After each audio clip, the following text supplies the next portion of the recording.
बिस्मिल्लाहिर्रहमानिर्रहीम। मैं मोहम्मद ज़ुबैर और आप देख रहे हैं मेरा यूट्यूब चैनल और फेसबुक पेज। उम्मीद है तमाम दोस्त खैरियत से होंगे। आज जी मेरे साथ दो अजीम उस्ताद मौजूद हैं और शहजाद साहब को तो अक्सर आप देखते हैं मेरे साथ वीडियोस में, मेरे साथ डिस्कशन कर रहे होते हैं मुख्तलिफ जॉब्स पे। लेकिन आज हमारे साथ मौजूद हैं हसनैन भाई। स्पेस जीके एकेडमी के नाम से इनका एक बहुत बड़ा प्लेटफॉर्म है जिससे आप लोगों को ये गाहे बगाहे जो मुख्तलिफ जॉब्स आ रही होती हैं उनकी प्रिपरेशन के हवाले से और जो jobs likely to be announced होती हैं उनके बारे में बता रहे होते हैं। तो आज कीमती टाइम है हसनैन साहब का। एक तो सर बहुत शुक्रिया आपका। सर सबसे पहले मैं आपका शुक्रिया अदा करता हूँ कि आपने अपने ऑफिस में मुझे इनवाइट किया और शहजाद भाई से जो है पहली बार मिलने का मौका दिया और अपना भी दफ्तर दिखाया। तो हमारी भी खिदमत थी यूट्यूब चैनल में और पीपीएससी एस्पिरेंट्स के लिए, लेकिन आपकी जो खिदमत है वो माशाल्लाह ज़बरदस्त है। सर आपकी खिदमत देखें गुज़श्ता 5 साल से जारी हैं और हमें तो अभी पहली यूनिवर्सिटी भी नहीं आई हमारी तो चलिए यानी हो आपको वेलकम। बहुत बहुत और शुक्रिया। आज हम डिस्कस करेंगे बेसिकली कि कौन कौन सी जॉब्स अपकमिंग में शामिल हैं और फिर हम 2-4 जो जॉब्स हैं उसके हवाले से हमारा जो अंदाज़ा है, जो हमारी मालूमात है उसकी बुनियाद पर बात करेंगे वो कब एक्सपेक्टेड है। दूसरा एक और चीज़ भी सर ऐड करेंगे कि जो हमारे देखने वाले लोग हैं वो अपनी तैयारी को किस तरह से बेहतर कर सकते ठीक हो हैं। गया। मैं आज की इस डिस्कशन से हसनैन भाई का एक्सपीरियंस क्योंकि बहुत ज़्यादा है तो और ये खुद भी क्योंकि पढ़ा रहे हैं, मुख्तलिफ सेशंस इनके होते हैं, बिल्कुल। तो इनके पास वो कौन सी स्ट्रेटेजी होती है जो ये चले गिदड़ सिंगी हम कह देते हैं कि जो अपने ये स्टूडेंट्स को या एस्पायरेंट्स को बताना चाहते हैं कि वो ये मतलब ये अगर अडॉप्ट करें तरीका तो वो आसानी से कामयाब हो सकते हैं। जी सर, बहुत शुक्रिया आपका इस सवाल का। अब जहाँ तक मेरा इस फील्ड में ताल्लुक़ है या एक तजर्बा है उस बुनियाद पे मैं बात करूँगा कि सबसे पहले हमें ये जो सर इम्तियाज़ शायद जो कि प्रोफेसर भी हैं जिन्होंने किताब बनाई हुई है पास पेपर की, ये बहुत बड़ी एफर्ट है। पेपर को कंपाइल करना, सवाल वही ओरिजिनल लेकर आना, ये बहुत बड़ी बात। और जनूबी पंजाब या अपर पंजाब या नॉर्थ पंजाब जो भी हो, ये किताब जो है ब्लेसिंग से कम नहीं है। लेकिन अगर हम इस किताब को, अक्सर लोग कहते हैं कि किताब से पास पेपर नहीं आया, ये गलत बात है। उसकी वजह क्या है कि हम पूरी किताब पढ़ते नहीं हैं। अगर हम पढ़ भी लेते हैं तो हम जस्ट एक बार सरसरी पढ़ लिया और हम समझते हैं कि हमारी पूरी किताब पढ़ ली, ऐसा नहीं होता। अगर आप किताब मुकम्मल पढ़ी हुई हो तो आपका हर पेपर में 70+ मार्क्स आ सकते हैं। एक बात। दूसरी बात, सवाल एक आ गया लाइक दैट जी कि विच ऑर्गेनाइजेशन वाज फॉर्म इन 1969, कि कौन सी ऑर्गेनाइजेशन जो है 1969 में बनी। उसमें ऑप्शन जो है वो OIC है, वर्ल्ड बैंक है, UNO है और चौथा जो SCO है। अब हमें क्या करना चाहिए, हम उसके बारे में चारों ऑप्शन को पूरी डिटेल में थोड़ा सा लिख लें, ठीक है, क्योंकि अगली बार जो सवाल आएगा सवाल वही होगा लेकिन उसमें से थोड़ा सा चेंज करेगा, बिल्कुल थोड़ी सी नरेशन चेंज करेगा। बिल्कुल। लास्ट टाइम एक पेपर था, मुझे पोस्ट का नाम याद नहीं आ रहा, उसने ये पूछा था कि जनाब OIC new name, no new name, मतलब OIC का अब क्या नया नेम, लेटेस्ट नेम क्या है। हालांकि नेम तो वही है जो 2011 में चेंज हुआ है। तो इसलिए अगर हम थोड़ा सा सवाल को डिटेल में पढ़ लें, टाइम ज़्यादा लग जाएगा लेकिन हमारी तैयारी फुल हो जाएगी। ज़बरदस्त। एक बात। दूसरी बात यह है कि मज़ीद जो बंदा किताब को मुकम्मल पढ़ चुका है उसके साथ वो ऐड करे जनाब ये जो जनरल नॉलेज की किताब है चौधरी अहमद नजीब की या इकरम की, भाई ये परफेक्ट तैयारी है जो मेरे तजर्बा है। ओके। अच्छा सर, अब ना कुछ ऐसी जॉब्स भी हैं जो एक्सपेक्टेड हैं कि इंशाल्लाह अगले कुछ दिनों में आ जाएंगी या कुछ अरसे में हम कह सकते हैं आ जाएंगी। जी। तो उनमें से लाइक जैसे नायब तहसीलदार की जॉब्स हैं। और तो मुझे बता रहे थे कि उसके साथ तहसीलदार भी शामिल हो गया। हाँ, अब क्योंकि आज सुबह की ये बात है तो उसमें अब तहसीलदार की भी कुछ सीट्स ऐसी हैं जो ऐड होंगी। पटवारी की भी, बोर्ड ऑफ रेवेन्यू में वैसे बहुत सारी सीट्स आ रही हैं। इसी तरह जैसे अभी हसनैन भाई बता रहे थे कि जो PRA पंजाब रेवेन्यू अथॉरिटी की जो सीट्स उसकी रिक्विजिशन एक दफ़ा वापस चली गई थी, तो मेरे ख्याल में उसमें फर्दर जो करेक्शन होगी वो वापस आएगी जैसे ही, तो वो अपलोड इन्फोर्समेंट ऑफिसर BS-17 की। तो फ्यूचर में जो जैसे नायब तहसीलदार है, ये तकरीबन इस बात के ऊपर बोर्ड ऑफ रेवेन्यू की हद तक तो ये कंसेंसस है कि उसका एक ही पेपर होना चाहिए। ठीक है। ये जो 4 पेपर वाला चक्कर है, 3 पेपर वाला, इसमें जो प्रोलॉन्ग हो जाता है प्रोसेस, लोग जल्दी रिक्रूट नहीं हो पाते और उन्हें बहुत जल्दी लोगों तो की वही एफपीएससी वाली प्रोसेस है जो पहले 2-2 साल लगा देती थी। हाँ जी। वही तो अब क्योंकि तकरीबन सारी की सारी चीज़ें फिर दोबारा वन पेपर पे आ रही हैं, ये साल अलबत्ता टू पेपर पॉलिसी था या मल्टीपल पेपर पॉलिसी था, तो वन पेपर की बेस पर जॉब हासिल करना एक तो फास्ट प्रोसेस भी है और आसान प्रोसेस भी है, ऐसी है। लेकिन हम बहुत सारी गलतियां कर जाते हैं जब वन पेपर की तैयारी करते हैं बिल्कुल प्रॉपरली, मतलब हमारे पास प्रॉपर इंफॉर्मेशन नहीं होती। बिल्कुल ऐसी अब इंफॉर्मेशन का ये हाल है कि हमारे पास हर दूसरे बंदे ने पब्लिक सर्विस कमीशन के ऊपर अपना चैनल बनाया हुआ है, बिल्कुल ठीक है। अब उसमें से आप कैसे देख सकते हैं कि कौन सी करेक्ट इंफॉर्मेशन है? इंफॉर्मेशन बहुत ज्यादा है, उसकी करेक्टनेस का हाँ, उसमें से ठीक कौन सी है? तो जो प्रॉपर इंफॉर्मेशन है तैयारी करने के हवाले से, बिल्कुल मैं अभी ये कोशिश होगी मेरी, हसनैन भाई का एक्सपीरियंस लें, आपसे भी मैं पूछूंगा कि वो बंदा जो हमारी ये वीडियो देख रहा है, वन गो के अंदर उसके पास कंप्लीट मालूमात हो, उसे किसी के पास जाने की जरूरत ना पड़े। तो आप जरा, अब शहजाद भाई आप बताएं जरा, उसके बाद हसनैन भाई से पूछते हैं। डॉक्टर साहब मैं तो मोस्टली बहुत सारी चीज़ों में आपको फॉलो कर रहा होता हूँ, क्योंकि आप अक्सर औकात मेरे साथ ही होते हैं, और हमसे जो भी कोई पूछता है हम उसको यही चीज़ें गाइड करते हैं कि अगर आपने तैयारी करनी है तो एक तो आप प्रॉपर माइंडसेट के साथ बैठें, फिर कुछ स्पेसिफिक बुक्स लें, जिस तरह कि हम आमतौर पर कारवां वालों को रिकमेंड करते हैं, खलीद उर्दू है, टू द पॉइंट या सनशाइन है, अकबर एंड सन्स की 2-4 बुक्स हैं, पाक स्टडी उनकी अच्छी बुक है, सिराज इस्लामियत है, तो ये बुक्स लें, डिस्क्रिप्टिव स्टडी में जाएं। आप सिर्फ एमसीक्यू बेस्ड की तैयारी करेंगे तो आपको वो रट्टा वाली बात होगी। जब आप डिस्क्रिप्टिव स्टडी करेंगे तो आपको ज़्यादा देर तक चीज़ें रिकॉल रहेंगी, याद रहेंगी। बिल्कुल अच्छा, फिर उसके साथ साथ कुछ 2-4 वेबसाइट्स हैं जिसका हम जिक्र करते हैं कि पाक एमसीक्यू है या एग्जाम वेडा है, लेकिन उसके साथ साथ हम सॉरी पास्ट पेपर वाली बुक भी है जो आपने अभी जिक्र किया था, इम्तियाज शाहिद वाली। जी जी अच्छा, फिर उसके साथ हम ये करते हैं कि आपने जहाँ पर भी आपको डाउट लगे, जब आप डिस्क्रिप्टिव स्टडी करेंगे तो जहाँ कहीं कोई गलती होगी आपको आइडेंटिफाई हो जाएगी, आपको पता चल जाएगा। बिल्कुल उसको आप अपने तौर पर रीचेक करें। जब आप चीज़ों को बार बार रीचेक करते हैं तो भी आपको एक अच्छा टूल, ये एक अच्छा टूल होता है आपको चीज़ें याद रखने के लिए। बिल्कुल ये स्पेसिफिक 4-5 चीज़ें हैं। अगर आप बहुत ज़्यादा सोशल मीडिया पे ना जाएं, बहुत ज़्यादा यूट्यूब को ना देखें, बहुत ज़्यादा आप डॉक्यूमेंट देखने में ना जाएं, ये स्पेसिफिक 4-5 चीज़ें ले लें और एक माइंड सेट के साथ बैठते हैं कि आपने डेली 5 से 6 घंटे इसको देना है। बिल्कुल जैसे वो पंजाबी में कहते हैं ना कि मी जाए या अंधेरी जाए, ठीक है ना, ईद हो बकरा ईद हो, आपके वो जो 5 से 6 घंटे हैं ना, वो वो लाजमी तौर पर आपने पीपीएससी को देने हैं। जब आप इस स्ट्रेटजी के साथ बैठेंगे तो मैक्सिमम आपको 3 से 4 महीने का टाइम दरकार होगा। उसके बाद आप हर पेपर 65-70 के करीब आप मार्क्स ले सकेंगे। जी जी अच्छा हसनैन भाई, आप पढ़ाते हैं, पिछले इतने अरसे से आप पढ़ा रहे हैं पब्लिक सर्विस कमीशन जी, को, आज भी आपका इंटरव्यू था पब्लिक सर्विस कमीशन में, अल्हम्दुलिल्लाह। तो आप खुद प्रिपरेशन के लिए कौन सी स्ट्रेटजी ऑप्ट करते हैं, और जब आप कैंडिडेट्स को बता रहे होते हैं तो उसमें आपकी क्या स्ट्रेटजी होती है? सर मैं तो जब भी पढ़ता हूँ ना, मैं टेस्ट की तैयारी नहीं करता, मैं डायरेक्ट इंटरव्यू की तैयारी करता हूँ।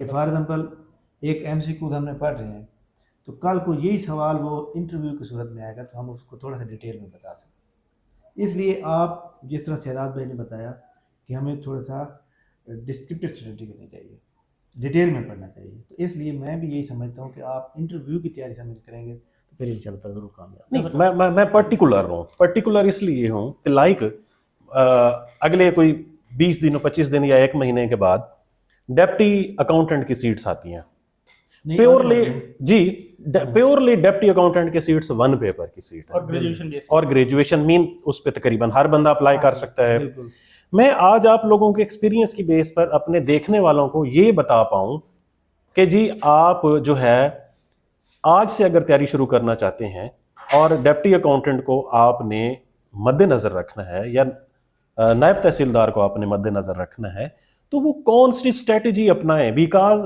पब्लिक सर्विस कमीशन का जो पेपर है वो एमसीक्यूज पेपर है, एक पेपर होता है। MCQs paper mean the test of your memory, बिल्कुल ठीक है, आप कितनी चीजें अपनी मेमोरी के अंदर रिकॉल कर सकते हैं? सर मैं तो आपको पहले भी बता चुका हूँ कि डिटेल में थोड़ा सा पढ़ना चाहिए जी, ज़्यादा डिटेल में नहीं जाना चाहिए। अब जैसे लाइक दैट एक ओआईसी के बारे में हम पढ़ रहे हैं, ओआईसी के बारे में हमें ये तो पता होना चाहिए फाउंडर कौन है, किस जगह पे फाउंड की गई, हम्म। कौन सी डेट को की गई, कोई तब्दीली आई है बीच में तो वो क्या थी। और इसी तरह उसके जो सेक्रेटरी जनरल है, सेक्रेटरी जनरल सारे नहीं याद करते, पहला तो लाजमी याद होना चाहिए, पाकिस्तानी कोई है तो वो याद होना चाहिए, और आखिरी जो करंट है वो याद होना चाहिए।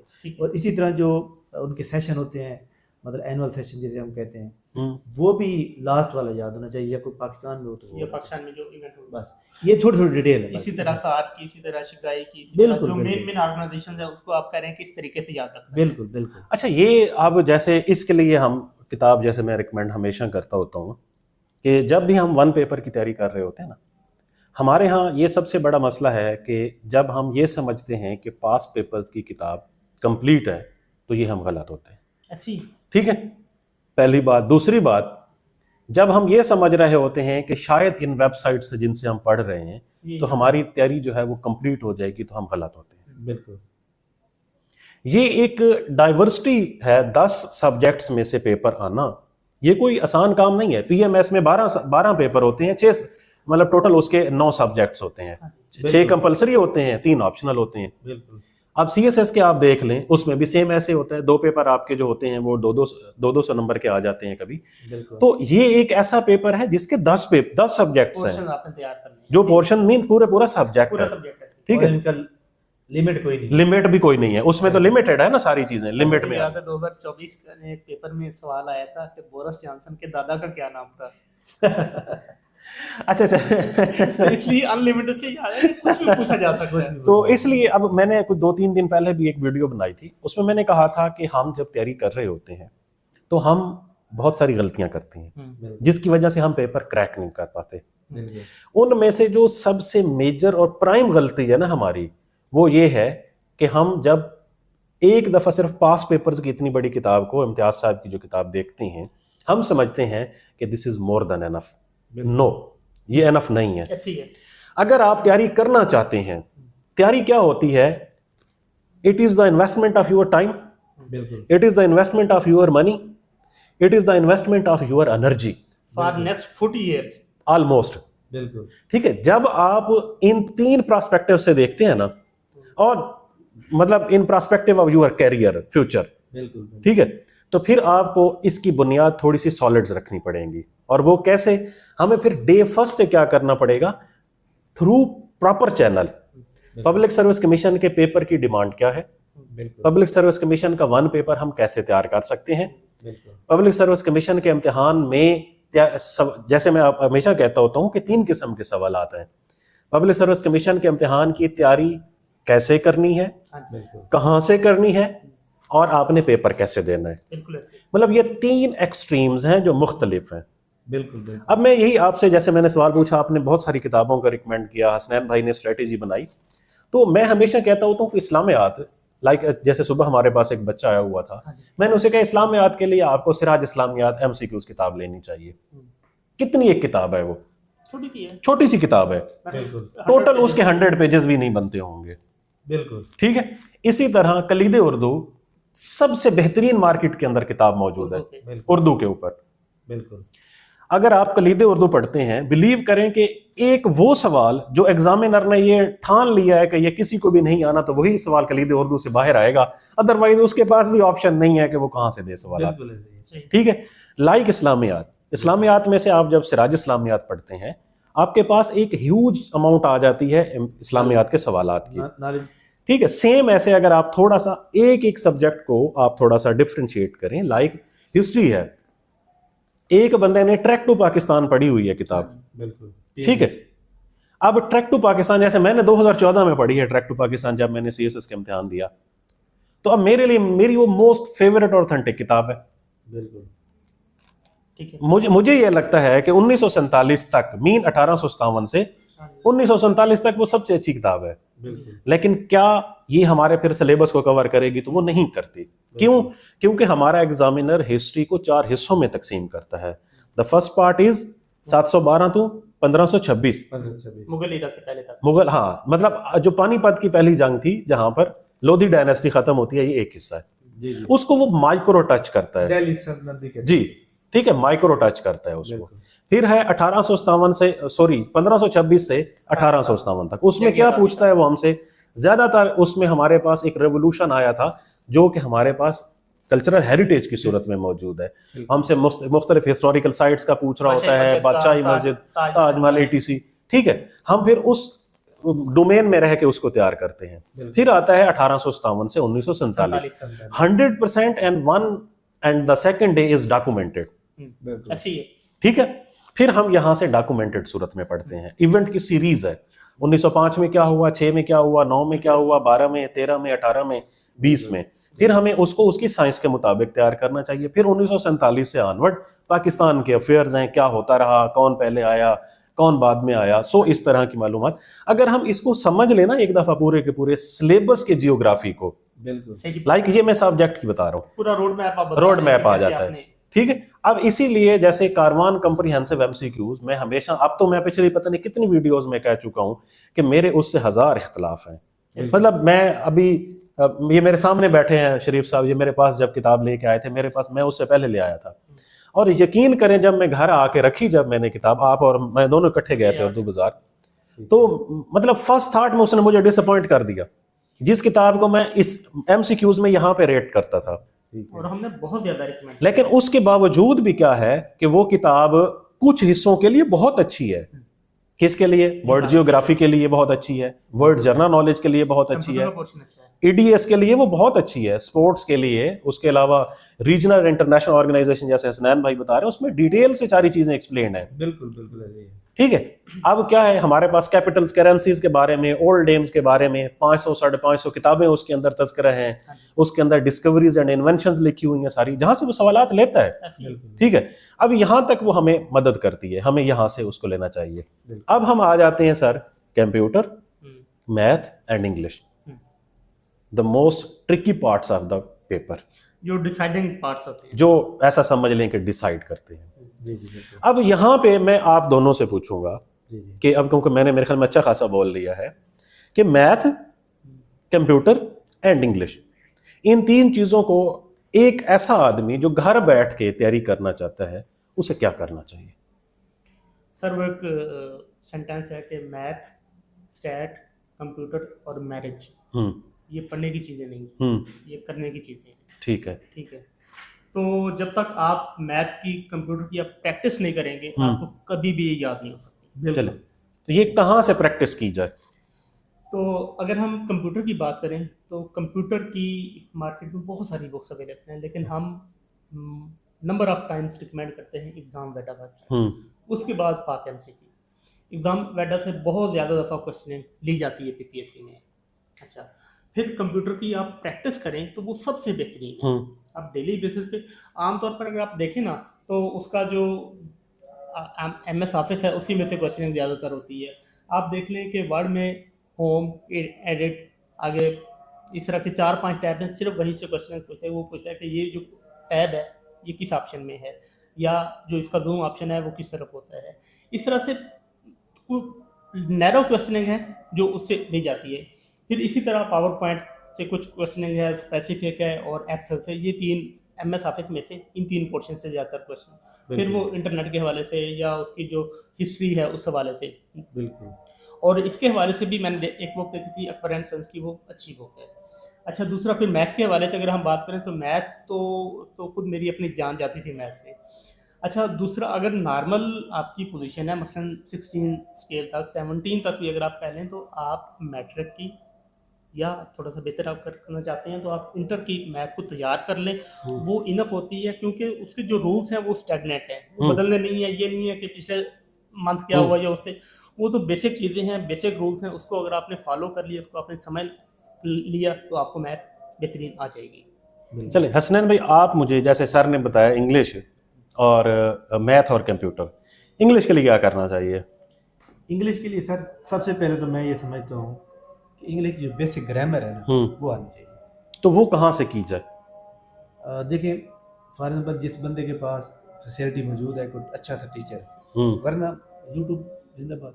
देखिए, मैं यूट्यूब को पता है क्यों रिकमेंड नहीं करता, मैं किताब को रिकमेंड करता हूँ हमेशा से। जो इंडियन चैनल है ना, इंडियन चैनल, उनकी जो ग्रामर है बड़ी स्ट्रांग है। अच्छा, ठीक है, ठीक हो गया ना।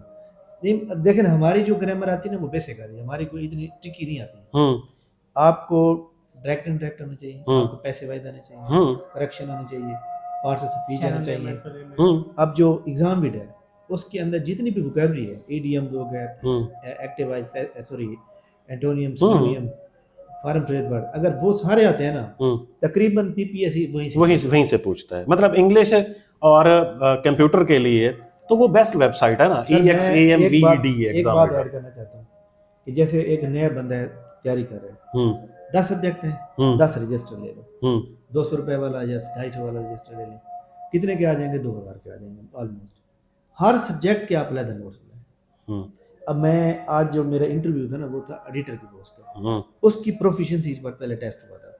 प्रोफिशिएंसी के लिए उन्होंने तकरीबन कोई 60 से ज़्यादा लोग बुलाए हुए थे, तो उसमें मैं प्रोफिशिएंसी जब टेस्ट दे रहा था ना, मुझे याद अच्छी तरह से, उसने कहा जी आपका जो है बाकी रह गए हैं जी 10 मिनट रह गए, और उस वक्त मैंने सिर्फ MS वर्ड किया हुआ था, एक्सेल भी मेरा रहता था और पावर पॉइंट भी रहता था। अगले मैंने 5 मिनट के अंदर मैंने एक्सेल भी कंप्लीट किया, पावर पॉइंट भी कंप्लीट किया। वजह क्या थी कि मुझे आता था। हाँ, उसकी रीजन है आप रोजाना इस्तेमाल करते हैं, रोजाना इस्तेमाल, प्रैक्टिस आपकी है। हाँ जी। अब जो यूट्यूब है ना, ये सबसे बड़ा ट्यूटर है।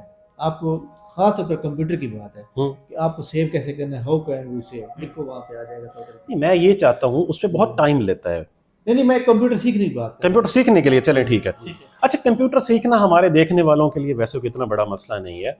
ये सारे ग्रेजुएट्स हैं, इन्होंने अपनी डिग्री के दौरान कोई ना कोई असाइनमेंट बनाई हुई होती है। जी। वो असाइनमेंट इन्होंने ऑफिस में लिखी होती है। कंप्यूटर सीखना नहीं रह गया, हर किसी को आता है। हाँ, SPSS पे इन लोगों ने क्या किया होता है, मतलब रिसर्च वगैरह की होती है, पावर पॉइंट प्रेजेंटेशन पे इन्होंने प्रोजेक्ट की होती है। ये 3 चीजें हैं मेन उसके अंदर, इसके अलावा और कुछ भी नहीं। आप उसकी टास्क बार, मेन्यू बार को देखें, कौन कौन से फंक्शंस हैं, सारे आ जाते हैं। बिल्कुल। अच्छा, अब आ जाते हैं सर, एक पोर्शन है हमारा current affair, that is the very important. और अब पब्लिक सर्विस कमीशन के न्यू ट्रेंड्स के अंदर जो तकरीबन 8 से 10 सवालात ऐसे आते हैं जो करंट अफेयर्स के हवाले से आते हैं। जी। अब एक तो ये बताएं कि पब्लिक सर्विस कमीशन के इम्तिहान के लिए पिछले कितने अरसे के करंट अफेयर्स तैयार करने चाहिए और कहां से करने चाहिए? मैं सर छोटी सी बात बताऊंगा। लास्ट टाइम जो पेपर हुआ ना PPSC का, उसमें तकरीबन 12 सवाल थे करंट अफेयर। ठीक है, अभी जो लेबर अफसर का हुआ है या असिस्टेंट का हुआ है, इसके ऊपर जो मैं स्ट्रेटजी समझता हूँ ना जी, जो बंदा समझता है पिछले 2 साल के होने चाहिए, पिछले 6 महीने थे, कोई जरूरत नहीं। आप कोई भी अखबार लगाएं, खास तौर पर जो एक्सप्रेस न्यूज़ है ना, ये बेस्ट है। पढ़ने की टेक्निक का पता होना चाहिए। अब मैं आपको बताऊं, जैसे उसका जो मेन पेज है, उस मेन पेज की मेन हेडलाइन पढ़ें जस्ट। अगर वहाँ पे लिखा हुआ है जी रूसी वजीर खारजा की पाकिस्तान के वजीर खारजा से मुलाकात, वहाँ पे क्या चीज़ें हैं? रूसी वजीर खारजा का नाम है, मुलाकात कहाँ पे हुई है, उस प्लेस का, ये 2 चीजें आप सिर्फ पढ़ लें। हाँ, या पाकिस्तान का कैपिटल होगा या मॉस्को होगा। जी 2 चीजें होंगी। डेट का भी समटाइम होगा। जी, डेट तब या किसी न किसी इवेंट का तज़किरा होगा। डेट तब आती जब कोई इवेंट हो, नॉर्मल मुलाकात जैसे हो रही है फिर नहीं होती। अच्छा, उसके बाद ये मेन पेज हो गया, उसके बाद सर सपोर्ट पेज आ रहा है। सपोर्ट पेज पे भी आपने वैसे ही मतलब जो इंपॉर्टेंट चीज होगी ना वो याद रखनी है। अब जैसे पाकिस्तान की A टीम ने बांग्लादेश को सुपर ओवर में हरा दिया, और उस टूर्नामेंट का नाम क्या है, टूर्नामेंट कहाँ पे हुआ है, ये बहुत अहम चीज है। ठीक हो गया। और पाकिस्तान ने सेमीफाइनल में किसको हराया, बांग्लादेश ने किसको हराया, ये 2 सवाल भी अहम है। ठीक हो गया। इसी तरह ये सपोर्ट पेज हो गया। आखिरी पेज जो पढ़ना है वो है इंटरनेशनल। इंटरनेशनल पेज में भी मेन हेडलाइन पढ़नी है। और जो लाइक दैट जी एक लिखा हुआ है जी इंडिया और चाइना का आपस में तिजारती फायदा, जी बिल्कुल, ये इतनी इंपॉर्टेंट नहीं है। जो इंटरनेशनल कोई इवेंट होगा, जैसे आप कराची में एक हो रहा है कल्चर फेस्टिवल है, कौन सा आई थिंक, अच्छा, इंटरनेशनल कल्चर फेस्टिवल, ठीक है, जो कि 7 दिसंबर तक जाएगा। वो बहुत अहम है क्योंकि वो कब से स्टार्ट हुआ है और कितने दिन रहे, या उसका एडिशन कौन सा था। बिल्कुल, वो उसके अंदर जो है ना पूरी दुनिया आती है, पूरी दुनिया। तो ये मतलब ये 3 पेज पढ़ने होते हैं जो बहुत है, जो मेरे लास्ट क्वेश्चन। मेरे खुद वैसे ना आपने एक्सप्रेस का नाम लिया, मैं कहता हूँ कि अगर आप इंग्लिश को शुरू कर लें, इंग्लिश पेपर शुरू कर लें, तो उससे आपको डबल फायदा होता है। एक तो आपको जीके मिलता है, दूसरा उसके साथ साथ आपको सिनोनिम, एंटोनिम, आपकी वोकैबुलरी जो है वो चीज़ें अपडेट होती हैं। इंग्लिश में 2 अखबार हैं, मैं आपको मतलब वो कर रहा हूँ। एक है डॉन न्यूज़पेपर एक्सप्रेस, दूसरा एक्सप्रेस ट्रिब्यून है। हाँ, वो वाला। इनमें से कौन सा? मैं तो वैसे डॉन को प्रेफर करता हूँ। वो इसलिए प्रेफर करते हैं उनके दफ्तर में आता है ना भैया। नहीं बारी ठीक है हमारी एक्सेस पता है मैं क्या भी तो नेट पे आ जाता जी है। मैं न्यूज़पेपर के हवाले से ये है कि न्यूज़पेपर आपको रोजाना पढ़ना चाहिए जी जी और जो करंट अफेयर है वो एटलीस्ट जो रनिंग ईयर होता है ना उसके एटलीस्ट आपको मालूम होने चाहिए। अभी वेरी रिसेंट हसनैन भाई आपने बताया जो पेपर हुआ है 2025 के सारे सवालात आए हैं। ठीक है 1 जनवरी 2025 से अब तक जहां हम बैठे हुए हैं तैयार करने में कितनी देर लगती है यार? सर जहांगीर एक महीने के अंदर वाला सबसे चलें बेहतरीन होता है चलें। आप उसको ले लें। आप डेली ना पढ़े पेपर, आप जहांगीर वर्ल्ड टाइम जो मंथली मैगजीन है उसको ले लें। अच्छा दूसरी बात ना अगर नहीं अखबार रोजाना पढ़ना चाहिए वो थोड़ी है डिटेल है, आप सिर्फ अखबार डेली पढ़ते रहे काफी है। अखबार वैसे रोजाना पढ़ना भी चाहिए रोजाना और अखबार की जरूरी नहीं है कि आप न्यूज के लिए पढ़ें। जी जी अखबार वैसे भी आपको बहुत रिलैक्स कर देता है, एक हेल्दी एक्टिविटी है। बिल्कुल आप देखें पंजाब लाइब्रेरी में लोग शाम 5 बजे तक लाइन में लगे बैठे होते हैं, सारे न्यूज़पेपर पढ़ के जाते हैं। बिल्कुल क्यों? वो वहां के न्यूज तो नहीं लेने के लिए आते हेल्दी हैं, एक्टिविटी वो हेल्दी एक्टिविटी है ना, तो इसलिए करना चाहिए। अच्छा अब now from my side last question, how to attempt the paper? Hasnain भाई सर मेरे तो आपसे मैं सवालात आज इसलिए पूछ रहा हूँ कि शहजाद साहब और मैं रोजाना वीडियो बनाते हैं, जी जी आप आज हमारे हाथ आए हैं ठीक है, तो मैं आपसे ये पूछना चाह रहा हूँ इनफैक्ट कि वो स्ट्रेटेजी बताएं आप जी जी जिसको आप खुद एग्जीक्यूट करते हैं और करवाते हैं। सबसे पहले तो सर आपका बहुत शुक्रिया, आपने इस काबिल समझा। मैं ये समझता हूँ कि जो पोस्ट है ना, अब आपका भी चैनल है माशाल्लाह, हमारे भी चैनल है, और वैसे आपका चैनल मोहम्मद ज़ुबैर के नाम से है, आपका सर शहजाद के नाम। शहजाद, और मेरा स्पेक जी के घर। तो जो सुन रहे हैं तमाम लोग जो है ना सब्सक्राइब लाजमी कर दें। अच्छा बेल आइकन भी दबा बैल की खैर है। अच्छा उसमें जो पेपर अटेम्प्ट है ना, फॉर एग्जाम्पल सोशल मीडिया पे हम बताते हैं कि यार इसका मेरिट जो है यहाँ से रुक जाएगा, ठीक है ना। फॉर एग्जाम्पल हमने बता दीजिए 65 पे रुकेगा, अब आपने 65 को क्रॉस करना है, 65 से 10 नंबर ऊपर लेने हैं आपने, क्योंकि कुछ सवाल आपके गलत भी हो सकते हैं, कुछ में आपके बब्बर भी गलत फिल हो सकते हैं। तो स्ट्रेटजी क्या होनी चाहिए कि सबसे पहले आप अपनी अटेंडेंस पूरी करें, जो साइन करने होते हैं, जो वो कोड लिखना होता जी है बिल्कुल, वो पहले पूरा होना चाहिए, क्योंकि कोड अगर भूल गया इसका मतलब है आपका पेपर वो तो गया ना आपका। चेक ही नहीं होगा। उसके बाद सर आपने सवाल पहला पढ़ा कि which is the capital city of Afghanistan. अब आपको पता है, हमें पता है काबुल सिटी, कोई डाउट है इसमें? नो, उसको टिक कर दें। ठीक है। अगला सवाल है जी which was the first capital of Afghanistan. अब आप यहाँ पे बैठे ये क्या हुआ, हमने तो काबुल पढ़ा हुआ और तो है ही कोई नहीं, लेकिन आपको डाउट तो आ गया ना, इसको छोड़ दें अभी, ठीक है आगे चले। यानी आपको 100/100 जो सवाल सही आते हैं वो आप करें, ठीक है। उसके बाद आप करें काउंट। ठीक है, आपको मेरिट कहाँ तक रुकना है? 65। अब आपके नंबर बन गए हैं जी 50 बन गए हैं, 15 ऊपर जाने हैं। अब 15 ऊपर जाने के लिए सेकंड स्टेप में दोबारा पेपर सॉल्व करें और वो सवाल हल करें जिनके ऊपर आपको डाउट आता है। ठीक है, डाउट है कि भाई इसका सवाल ये बनेगा, तुक्के नहीं लगाना है अंधाधुंध, जिसके ऊपर आपको डाउट आ रहा है तो मीन कि वो सही है तकरीबन, ठीक है ना। उसके बाद फिर काउंट करें, अगर आपके वही 65 ही बने हैं इसका मतलब है आगे सिर्फ आप 10 से 15 करें और उसके ऊपर मोस्ट इम्पोर्टेंट सोच समझ करें, क्योंकि आप ज़्यादा गलत करेंगे तो आपके सवाल के ऑप्शन कितने होते हैं? 4, तो कितने % चांस होगा सवाल गलत होगा बताएं सर? 75%। ठीक है, 75% है कि आप गलत बब्बर फेल करेंगे और 25% है कि आप सही करेंगे। ठीक तो है। फिर आप ये बताएं कि आपको क्या लगता है कि मैं सही करूंगा या गलत? मैंने जो अभी एडिटर का जो पहले टेस्ट दिया, फिर प्रोफिशिएंसी आज इंटरव्यू दिया है, मैंने सिर्फ वही सवाल किए थे जो मुझे आते थे बस। ठीक है। अच्छा ये तो चलो पर्टिकुलर पोस्ट हो गई ना जिन पे पर्टिकुलर क्वालिफिकेशन वाले लोग अप्लाई कर सकते हैं। मैं जैसे कंप्यूटर भी था उसमें था। अच्छा मैं आपसे पर्टिकुलर पूछ रहा हूँ, मेरा क्वेश्चन इस तरह से है, जी जी आपने जैसे बताया है कि किसी बंदे से बबल गलत फिल हो जाते हैं, जी जी एक बंदा ऐसा है जिसे 8 से 10 सवालात आते हैं ठीक है। लेकिन वो इतना ज़्यादा कंफ्यूज्ड है, वो इतना ज़्यादा प्रेशर में है कि वो अपने उन 8 से 10 सवालों को जिनको वो बचा सकता था वो नहीं बचा पाया। How to handle the paper pressure? वो जो कंफ्यूजन है हाँ या वो जो रिलैक्सनेस है वो कैसे आए? शहजाद भाई पहले आप बताएं आपका तजर्बा भी है माशाल्लाह। अच्छा तजर्बा तो शायद मेरे इतना ना हो, लेकिन अब आपने कह दिया है तो जी जी अच्छा उसके लिए सबसे बेहतर जो चीज़ है वो आपकी प्रैक्टिस है। अगर आपने उसकी कोई डेमो प्रैक्टिस की हुई है तो आपको उसमें आसानी होगी। फिर जो दूसरे पहले आप बात कर रहे थे ना कि पहले रो में आप पहली अटेम्प्ट में वो करें जो आपको 100% आते हैं, बिल्कुल दूसरी रो में उन लोगों को फ़ायदा होगा जब आपने डिस्क्रिप्टिव स्टडी की हुई है। बिल्कुल फ़र्ज़ किया आपके सामने 4 ऑप्शन आते हैं, अगर आपने पढ़ा हुआ ना पीछे तो आपको पता चल जाएगा कि इस सीक्वेंस में या इस इवेंट में ये हुआ था, ये ऑटोमेटा गलत है, ये भी गलत है, लिहाजा ये 2 रह गए, उसमें से 2 मोस्ट प्रोबेबली या वो ये है। बिल्कुल। अच्छा, फिर अभी हम बात कर रहे थे कन्फ्यूजन वाली, उसके लिए सबसे बेहतर तरीका है कि आप इसकी डेमो प्रैक्टिस करें। आप देखें कि जी 1 घंटे में मैंने जी 100 क्वेश्चन करने हैं।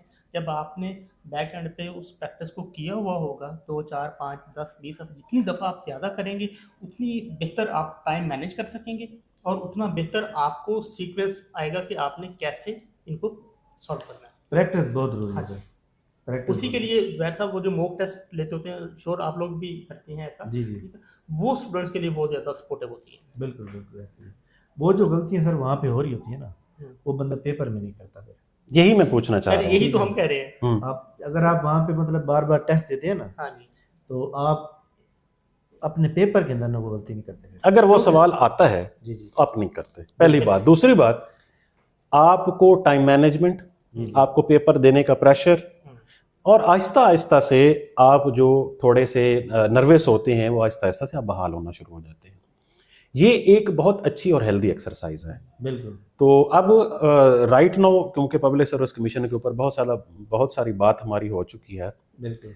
तो हसनैन भाई आखिर पर मैं आज से मतलब आज जो आपका इंटरव्यू हुआ है उस पे मुझे 1 मिनट में बताएं कि जो इंटरव्यू की प्रिपरेशन करने वाला बंदा है वो कौन से 3 इंपॉर्टेंट मुद्दे हैं जिनको वो मद्देनजर रखे, बस। जी जी। सबसे पहले स्टूडेंट जो है अपना पर्सनल इंट्रोडक्शन अच्छी तरह तैयार करें। ठीक है। फिंगर टिप्स पे होना चाहिए। आप इंटरव्यू दे रहे हैं, उसने कहा जी आप इंट्रोड्यूस करवाएं अपने आप को, तो आप अपना इंट्रोडक्शन इस तरह तैयार करें कि आप अपना इंट्रोडक्शन 1 मिनट के अंदर ख़त्म करें, ठीक है, लेकिन कंप्लीट कराएं। ओके। और इरेलीवेंट बातें ना करें, लाइक दैट जी मेरे 4 भाई हैं, एक भाई जो है मजदूरी करता है, ऐसे ना।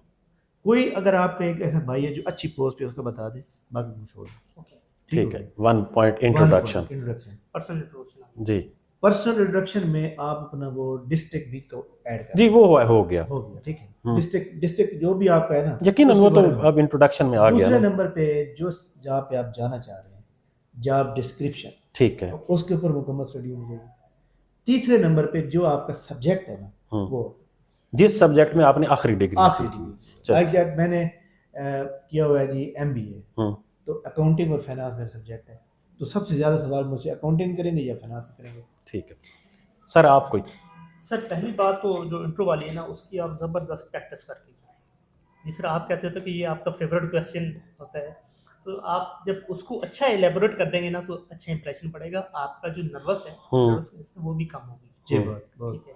अच्छा, फिर दूसरा, आप अपने इंट्रो को छोड़ें वहाँ पर जहाँ से आप चाह रहे हैं कि वो आपसे अगला क्वेश्चन। बिल्कुल, उसको मूव कर रहे हैं आपने। वो जो आप देखें ना सर, जो रेलवे ट्रेन होती है ना, हाँ जी, उसकी जो बोगियां होती है ना 2, उनके दरमियान इस तरह का कनेक्शन होता है। हाँ जी, ठीक है। हाँ जी, बिल्कुल। तो वो जॉइंटर उनका ना इस तरह से होता है। तो इंट्रोडक्शन के बारे में कहा जाता है कि आप जॉइंटर लगा के छोड़ दें उसे। ज़बरदस्त। आप जैसे ड्रामे में फुल टाइम क्लाइमैक्स आता है और एपिसोड खत्म हो जाती है, ठीक है, और आप अगली किस्त का शिद्दत से इंतजार करते हैं। ठीक है, चलिए। जब आप वहाँ पे छोड़ेंगे ना तो जी। आपको पता होगा कि एग्जामिनर या जो सामने लोग बैठे हैं वो आपसे क्या क्वेश्चन करेंगे, ठीक आपके है। पास ये दूसरा जवाब भी रेडीमेड तैयार हो। ठीक हो गया। बिल्कुल। अच्छा, उसके बाद फिर है कि आप जेडीज वाली बात, आपको उस महकमे का, उस जॉब का मुकम्मल पता हो कि आपने वहाँ पे जाके करना क्या है, वो उस महकमे के अब तक क्या इनिशिएटिव्स हैं, और अगर आपको इंक्लूड किया जाता है या आपको रखा जाता है तो आप उसमें क्या बेहतरी लाएंगे, ठीक हो क्या बिल्कुल। इम्पैक्ट आने। ओके। आपको ये जॉब क्यों दी जाए। हाँ जी। हाँ, ये और सवाल। तीसरा मोस्ट इम्पोर्टेंट कि जरूरी नहीं कि आपको हर कुछ सब कुछ आता है।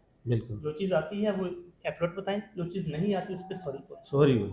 बस। 3 चलें जी। आज हमारी बड़ी फ्रूटफुल डिस्कशन रही है। आपकी तरफ से ये पेंडिंग है, आप बताएं। अच्छा, मैं फिर अगली वीडियो में बता दूंगा। राइट नो वीडियो बहुत लंबी हो चुकी है। और डर गए। मुझसे अक्सर लोग सवाल पूछते हैं कि क्या इंटरव्यू में जो आपका नॉलेज है वो काउंट होता है या नहीं होता। चले मैं सिर्फ इसी एक का बता देता हूँ। ठीक हो गया। तो पहले ये बताएं सर कि अगर एक बंदे के पास, मैं चलो मैं बता रहा हूँ कि अगर एक बंदे के पास नॉलेज नहीं है तो क्या वो कॉन्फिडेंट हो सकता है? कभी भी नहीं। आप बोल तब सकते हैं जब आपने पढ़ा हो। बस सिंपल। तो आपके इंटरव्यू के अंदर जो आपका नॉलेज है, इनफैक्ट वो रिफ्लेक्ट होता है आपके कॉन्फिडेंस के अंदर।